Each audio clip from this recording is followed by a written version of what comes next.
Përshëndetje të nderuar shikues, jeni me lajmet në radio televizionin e Kosovës. Kryeministri në detyrë Albin Kurti ka udhëtuar për vizitë dy ditore në Austri. Në Vjen, Kurti do të pritet në takim nga kancelari austriak Stocker dhe se do të marrë pjesë në forumin ekonomik të Vjenës, ku pritet të diskutohet për bashkëpunimin ekonomik dhe zhvillimet rajonale.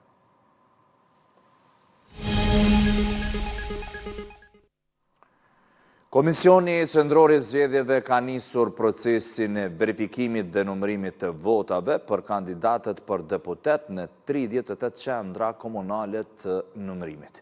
Lidhemi tani me gazetaren Elmina Osmani, e cilën na sjell më shumë informacione. Elmina, linja për ty. Atëherë, siç e thatë edhe ju Gzim, pra në 38 komuna ka nisur numërimi dhe verifikimi i votave të kandidatëve për deputet, pra nga të gjitha partitë politike, ku ata kanë garuar në zgjedhjet e 7 qershorit të mbajtura dje. Jemi këtu në qendrën komunale të numërimit në Prishtinë, në sallën 1 tetori, ku edhe mund të shohim përse afërmi me pamjet se si bëhet pra numërimi dhe verifikimi i votave të kandidatëve për deputet, të cilët garojnë për legjislaturën e 11 të Kuvendit të Kosovës.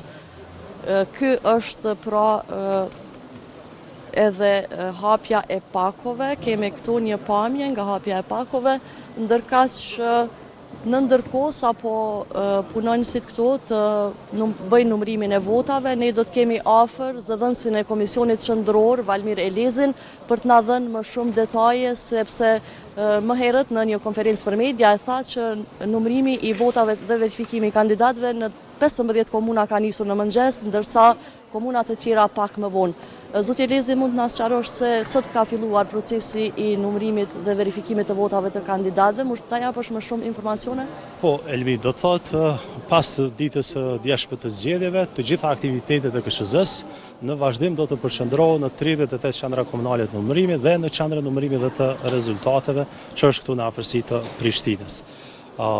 Në mëngjesin apo paraditën e ditës së sotme e hënë, procesi i numërimit dhe verifikimit të rezultateve ka filluar në 15 qendra komunale të numërimit, ndërkaq pjesa tjetër planifikohet gjatë pasditës së sotme.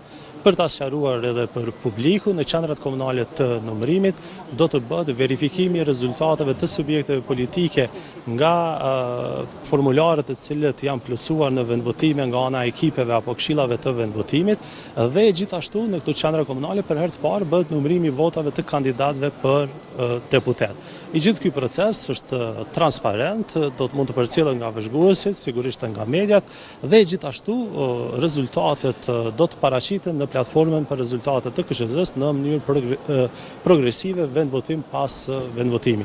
Dhe besojmë që brenda 1 apo 2 ore në platformën e rezultateve do të mund të paraqiten rezultatet nga procesi i numërimit të deritashëm, i cili ka filluar paradite në disa prej tyre qendrave komunale. E thatë më herët se një datë e caktuar përafërsisht është data 6 korrekt për përmbylljen e gjithë procesit dhe për certifikim të rezultateve. A mund të na sqarosh procedurat të cilat janë për me u certifiku rezultatet, pasi që e dim se kjo datë nuk mund të jetë edhe ndoshta e prerë për shkak të procesit të cilën duhet të kalojnë të gjitha votat, pra... Komisioni Qendror i Zgjedhjeve nuk mund të japë një datë definitive se kur bëhet shpallja e rezultateve përfundimtare dhe pastaj edhe certifikimi i tyre, por në bazë të një planifikimi i cili është miratuar nga ana e KSZ-s qysh në fillim të këtij procesi zgjedhor, ne pak a shumë kemi një orientim se sa kohë duhet KSZ-s për të përmbyllur aktivitetet në gjitha qendrat komunale të numërimit dhe të vinë deri tek shpallja, pastaj certifikimi i rezultatit të zgjedhjeve. Në përgjithësi, në qendrat komunale të numërimit ku jemi, njëra prej tyre do të thotë siç është kjo këtu në tetori, bëhet verifikimi i rezultateve të subjekteve politike dhe numërimi i votave të kandidatëve për deputet. Ndërkaq, në qendrën e numërimit dhe të rezultateve bëhet numërimi i fletvotimeve nga votimi jashtë Kosovës, i fletvotimeve nga votimi me kusht dhe i fletvotimeve nga votimi i personave me nevoja të veçanta. Gjithashtu, në qendrën e numërimit dhe të rezultateve do të bëhet rinumërimi deri në 10% i vendvotimeve, për këtë do të vendos KQZ për të verifikuar nëse procesi i numërimit të votave të kandidatëve ka shkuar në rregull, pra ka qenë i saktë dhe nuk ka pasur ndonjë tendencë për të mos evidentuar saktë rezultat. Pra, të gjitha këto aktivitete që zhvillohen në qendra komunale të numërimit dhe në QNR duhet të zhvillohet që ne të arrijmë deri tek shpallja e rezultatit përfundimtar. Dhe sipas planifikimeve që përmenda më herë, do thotë KQZ, baza të planit aktiviteteve të miratuar, në rast se nuk ka ankesa, atëherë shpallja e rezultateve përfundimtare mund të bëhet deri më datën 26 qershor. Ndërka certifikimi i rezultateve, pra njëkohësisht të përmbyllja procesi zgjedhor, planifikohet të bëhet deri më datë 6 korrik. Pra këto janë vetëm planifikime dhe varet nëse ne do të arrijmë këto data varësisht nga ecëria, dinamika e punëve që zhvillohet në këto qendra. Faleminderit shumë për të lidhur për kohën. Faleminderit ju. Faleminderit. Atëherë, kaq sa i përket kësaj lidhje nga qendra komunale e numërimit në Prishtinë, ndërkaq që do të jemi sërish bashkë në orën 19:30. Të falenderoj për këtë transmetim të drejt për drejt Elmina dhe sigurisht do të shihemi në edicionin qendror të lajmeve për të parë të rejat e fundit rreth këtij procesi. Bashkimi Evropian u ka bërë thirrje partive politike në Kosovë që të tejkalojnë dallimet dhe ta mundësojnë formimin e institucioneve të reja. Zyrtarët evropian vlerësojnë se stabiliteti institucional dhe bashkëpunimi politik janë kyçe për avancimin e Kosovës në procesin e integrimit evropian. Zyrtarët evropian u kanë bërë thirrje politik bërësve në Kosovë që të bëjnë kompromis në mënyrë që të mundësohet formimi i institucioneve pas zgjedhjeve të së dielës. Me reagime të veçanta dolën përfaqësuesja e lartë e Bashkimit Evropian për politikë të jashtme dhe siguri Kaja Kallas, si dhe Komisionerja Evropiane për zgjerim Marta Kos. Sipas Kallas, zgjedhjet demokratike dhe gjithëpërfshirëse në Kosovë hapin derën për të kthyer faqen pas më shumë se një vit bllokimi politik. Ajo u bëri thirrje udhëheqësve politik që të angazhohen në mënyrë konstruktive për të siguruar formimin e shpejtë të qeverisë. Ne presim që udhëheqësit politik të angazhohen tani në mënyrë konstruktive për të siguruar një formim të shpejtë të qeverisë. Ne gjithashtu nënvizojmë rëndësinë e progresit në dialogun mes Beogradit dhe Prishtinës dhe normalizimin e marrëdhënieve me Serbinë, që mbetet thelbësore për avancimin në rrugën evropiane të Kosovës. Kompromis nga liderët politik kosovar kërkoi edhe Komisionerja për zgjerim Marta Kos, duke theksuar se stabiliteti institucional është kyç për avancimin e vendit drejt Bashkimit Evropian.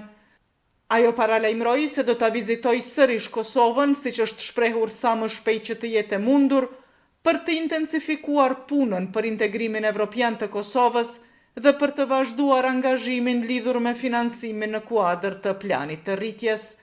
Edhe raportuesi për Kosovën në Parlamentin Evropian, Riho Teras, u prononcua lidhur me zgjedhjet e 7 qershorit, duke vlerësuar se pjesëmarrja e ulët në votime tregon se qytetarët janë të frustruar nga kaosi politik. Bashkëpunimi ndërpartijak është i nevojshëm për ta rikthyer vendin në rrugën e duhur dhe për të ecur drejt kursit të Bashkimit Evropian, ka porositur Riho Teras.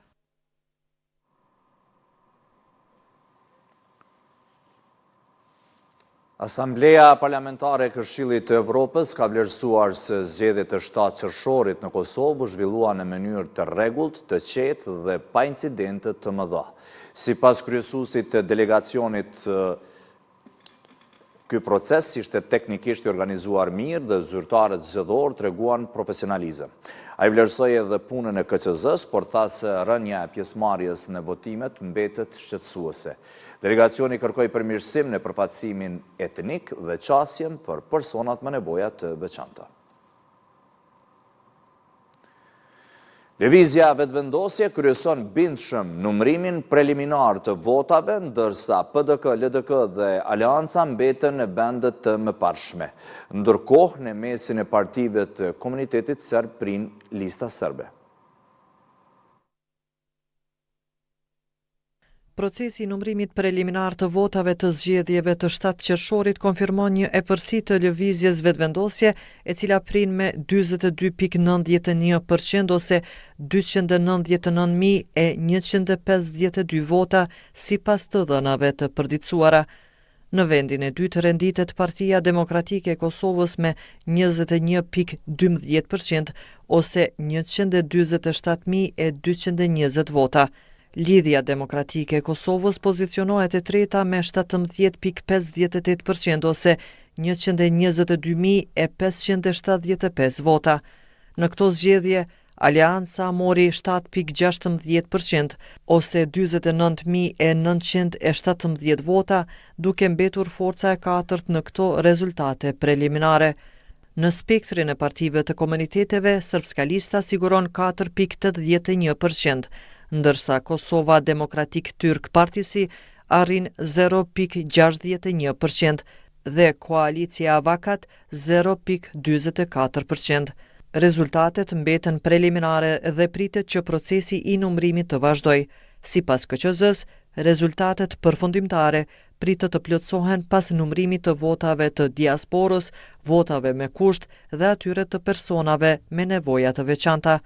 KQZ ka njoftuar se sot nis numrimi i votave për kandidat për deputet në të gjitha qendrat komunale të numrimit.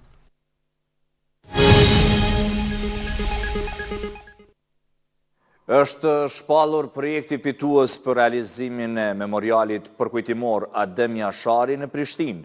Kryetari i Prishtinës Përparim Rama ka bërtëditur se memoriali do të jetë një nga projektet me peshë të veçantë historike dhe emocionale për vendin. Sipas tij, Komisioni Profesional Vlerësues ka përzgjedhur konceptin fitues të titulluar Zoni i Lirisë, i cili do të marrë jetë në kryeqytet. Projekti synon të përfaqësojë simbolikisht zërin e rezistencës dhe sakrificës së familjes Jashari, duke kthyer atë në një element të përhershëm të kujtesës publike dhe identitetit urban të Prishtinës, ka thënë Rama. Mbi 150 qytetarë të Prishtinës dyshohet se janë mashtruar përmes mesazheve SMS të dërguar në emër të bankave komerciale, ndërsa dëmi i shkaktuar deri tani vlerësohet të jetë rreth 50.000 euro. Sipas një komunikate të prokurorisë dhe policisë, janë realizuar 3 urdhër kontrolle në lokacione të ndryshme, ku janë ndaluar 2 persona të dyshuar për veprën penale mashtrimi, ndërsa janë identifikuar edhe 2 personat e tjerë që dyshohet se janë të përfshirë në këtë rast, por që ndodhen në arrati.